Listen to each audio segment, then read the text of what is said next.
Breaking news, CJ Stroud just officially signed his contract, so he's with the Houston Texans officially. Also, J-Joe is officially back with the Houston Texans.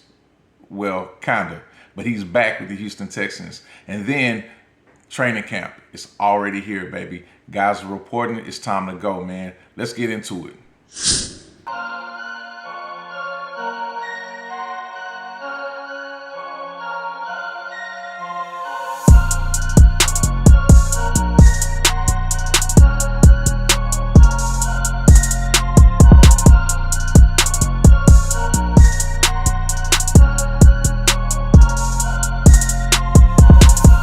Texas fan in rehab here, man. Let's get right into this, man. We got another weekly recap of all things Houston Texans, man. First and foremost, if you like my content, like, share, and subscribe, man. Please get it out to the friends and family of everybody that's out there supporting the Houston Texans, man. But let's get right into this thing.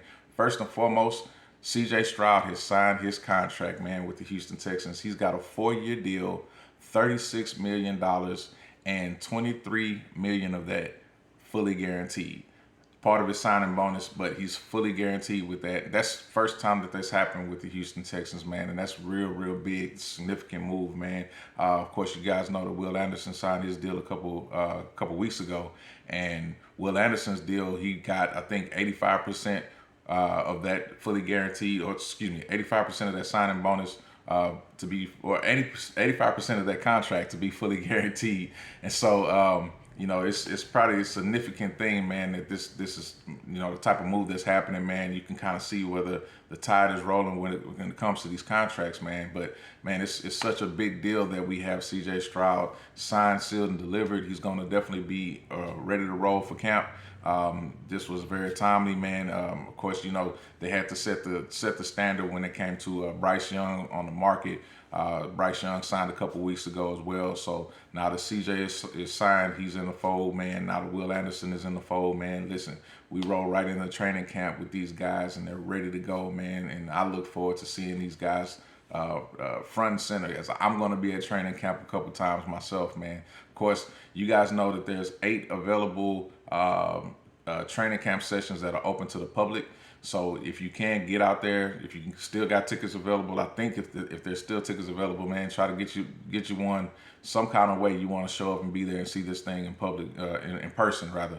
But listen, J-Joe, man, J-Joe has come and signed or committed to come and help with coaching with the Texans as well. And this is significant because he came on as part of the Bill Walsh diversity initiative that they have going on. And so he's going to be coming in to try to assist coaching in whatever form of capacity that it's going to be in. I assume that it's going to be with helping coaching the DBs, man. And that's going to be significant because, of course, J-Joe was legendary here as he's probably holding maybe 5 or 6 records as far as stats for the Houston Texans with his play that he had in his time that he was here with the franchise. And so I think that he can contribute, you know, in a big way for the guys that we have that are sitting on our team that you know are still looking to grow. Derek Stingley and King, man, we got these guys that are, you know, young and extremely talented. We got some old heads too, man. I mean, Jimmy Ward is out there. He's gonna definitely be somebody that can, you know, pass some knowledge down to these guys. And man, I just look forward to whatever it is that he contribute to the team, contribute to that room overall, man, and see what these guys can do on the field. This is gonna be a very important time for our franchise, man, to see you know, what's the trajectory on where we're going. Of course, this is year 1, so I don't really want to overthink it and say that, you know, there's some sort of high expectation that we're supposed to have for them. But this particular unit, is probably one of our strongest units that we have within the organization. And being that they're covering everything on the back end, this is going to be significant for us in gameplay, while the young offense is trying to get things going and you know, worked out between the quarterback and the wide receivers or whatnot. The defense is going to be, you know, the the side of the ball that they lean on to try to be the stronghold for consistency with the team, man. So I look forward to whatever J. Joe can bring to the team. What, maybe he can, bring some impact as far as the attitude or, the continuity of what we're trying to get accomplished here, man. But man, it's nothing but a good thing when we have J. Joe back in the building, man. So man, welcome back, J. Joe, man. Look forward to seeing you out there, man. But let's get back into some other things real quick. The Battle Red helmets have been something that's been promoted and basically, lauded out across the team. You've probably seen a lot of their imagery that's been popping up on the social media and everything. Last year, when they rolled the Battle Red helmets out to try to, I guess, promote it a little bit more during training camp. You saw the fans kind of, the spirits kind of lift up with every time that they would wear them. But when they wore them during training camp, there was a little bit something different. Well, this year you're starting to see a little bit more promotion and stuff through the Houston Texans social media pages, and basically they're putting the Battle Red helmets out there. Well, it was announced that the Houston Texans are basically going to have the Battle Red helmets. They're going to wear them 3 times this year.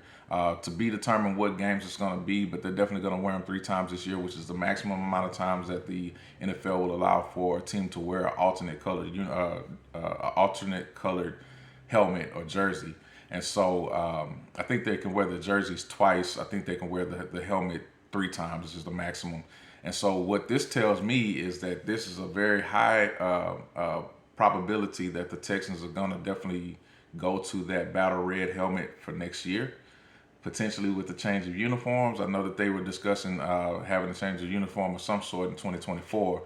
So, marketing wise, you don't want to put that information out there too early. You definitely want to leak some information out there, get the fans stirred up a little bit, but you don't want to impact the sales on jerseys and paraphernalia that's going on for this year. So I don't expect for us to get, a leak of what the uniforms are going to look like for next year and all of that stuff. All I just hope is that they don't look terrible. I really hope that they don't look terrible, but it's starting off with a good thing if they turn around and make it the Battle Red helmets, man. So that leads me to the question of the week for you guys, man. Do you guys want to see the Battle Red helmets as the standard for what we're going to wear on a week in, week out basis? Do you want that to become the permanent helmet? What's your opinion about that? Do you like the deep steel blue, or would you prefer a Liberty White jersey or something else that we haven't seen yet? Like Liberty White helmet or something else that we haven't seen yet. So give your opinion, man. Let's chop it up about that, man. But I love the Battle Red helmets. Now I know there was some controversy as to whether or not when they had the ketchup bottle uniforms where they had the red jerseys and the red pants, if that was a problem. But I think that the Battle Red uniforms are pretty dope, man, overall. And, having with the helmet, man, that's just a good look overall, man. So I look forward to seeing that coming out this year or next year, especially when they potentially could go full-time with those helmets, man. But, just touch around the league real quick, man. We're starting to see some things happening activity-wise with training camps across the league. Of course, you're starting to see some injuries that are starting to unfold, unfortunately. And so we don't want to really see that, but, that's part of the nature of the game. It's a brutal game. Hopefully, we knock on wood, we don't have to deal with anything here as far as injuries are concerned, but we know that injuries are a part of the game. So be on the lookout for any news that's going to come, across the league, whatever, with, those type of situations. But prayerfully, let's stay away from being, part of what impacts us with the Houston Texans, man. But listen, running backs, man. Running backs are taking the L this off season, man. It's just a struggle, man. You got Dalvin Cook, you got Leonard Fournette, you have Ezekiel Elliott. You got a lot of running backs that are probably in the 27, 28 year range that haven't hit their second or third contracts. And so this is kind of setting up to be a speaking point to what an issue is going on right now. Saquon Barkley is past his franchise tag offer period where he could sign his franchise tag, and he's basically out there floating around, man, and holding out the threat that he could be a free agent moving forward, man. And so if he doesn't come in and play for the year, then that changes up the equity that's going on in the running back rooms across the league, man. So this is a problem. This is a problem because these young guys, man, they're on their rookie deals and they perform well at a young age, and then as they get older, the concern is the wear and tear that's on their body. So as they perform well, they get more carries, they get more yardage, and all of that stuff. Instead of more teams looking at them like a valuable asset that they need to have on their team, instead they're looking more like, okay, this is somebody that is he on a decline? And man, it's mind blowing that you could be 27 and somehow be on a decline. But the reality is, every year they're drafting new guys, man. Every year they got somebody to come in and take your spot. Every year they got somebody that's hungry just to try to outperform you, and they want the rock just as much as you do. And so that's the reality of the situation, man. It's unfortunate. Hopefully there's a system or some change to the system that can be maneuvered, with the next CBA or whatever. I'm really kind of surprised that a lot more agents haven't stepped up on behalf of their players to try to get the commitments to be more in the favor of the running backs. And it's just like you almost have to be on a mercenary 1-year deal sometimes to try to see, if you can get the best deal for yourself. But as a running back, you want a long-term deal. You want that security. You want to be able to know that, you got a job to report to every day or every year. But as you've seen, there are more and more fully guaranteed contracts that are starting to roll out when it comes to quarterbacks, but you haven't really seen that with some of the other positions. So hopefully maybe over time, real quick, there could be some adjustment to that because, these guys need protection, man. These guys need security. And, the further reality is these guys are all trying to become vested players, and they're trying to get to that long-term aspect of protection for themselves and their bodies, man, because, the worst thing could be that you are, 3-4 years into the league, you suffer some sort of significant injury, and you get cut, you're not vested, and then long term you have to deal with this injury for the rest of your life. It impacts your way of life. It impacts whether or not you can get a job down the line or whatever, and then they don't protect you on the back end. So this is one of those things that I hope that the league could figure out really relatively soon, because it impacts everything as far as even things that you don't think about, as far as like gambling, interest, as far as fantasy football. All of those things are a piece of these puzzles, but the main piece is the performance of these guys on the field. And so it's just a terrible bit of news to hear that you can perform so well, like a lot of these guys do, put your body at risk of injury at a high clip, and then turn around and just get dumped off and left on the side of the road, man. So I hope that these guys can figure it out, man, for the sake of the league and for the sake of these players, man. But this is an unfortunate turn of events, but I hope to see what's going to happen with it. Man, it's a short week for me, man. But listen, I have 2 sets of tickets. I'm going to the August 4th practice, and I'm going to the August 17th practice against the Miami Dolphins. Man, they got the scrimmage that's going to be happening. Excuse me, not the scrimmage. They have the preseason game that's going to be happening after the last 2 practices that they have publicly for the fans to attend with the Dolphins. This is going to be a mind-blowing season.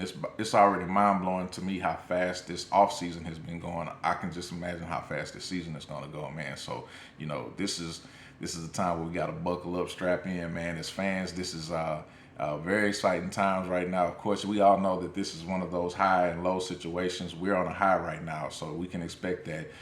This is something that we're eating this up, man. But don't expect it to be this high all the time, man.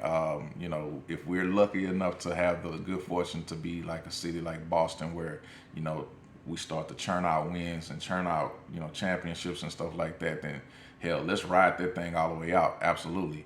But if it's the reality of the situation is, man, as Houston Texans fans and people of this city and whatnot, that's not usually been the case. The Astros are helping tremendously, though. The Astros are helping tremendously. So we have at least one dynasty that's in our history now, aside from the Comets. I don't know if that counts, but we have at least one dynasty that's among us right now. And so hopefully we can get to the point where the Texans are on that same trajectory, man. But Man, I feel like I'm just talking in circles at this point, man. But you know, I'm gonna keep it short this week, man. Look forward to more updates from me this week, man, because definitely some stuff is gonna be hot and heavy. It's rolling out. The guys start reporting today, and then camp starts tomorrow. You know, I think I got the dates right. I think the camp starts on the 26th. That's right. Camp starts on the 26th. Guys report on the 25th. Look forward to seeing more information coming from me, man. I'm definitely going to be tapped in on all of this stuff, man, and eager to share everything, man. Chop it up with me in the comment section, man. We want to talk about all things Houston Texans anyway, man, but chop it up with me in the comment section. Also, check me out on other social media, man. Got the Instagram page going on, got the TikTok page going on, all under the same name, Texas Fan in Rehab, man. So listen, until next time, we'll be back in touch again. I'll see you soon. Texas Fan in Rehab. I'm out.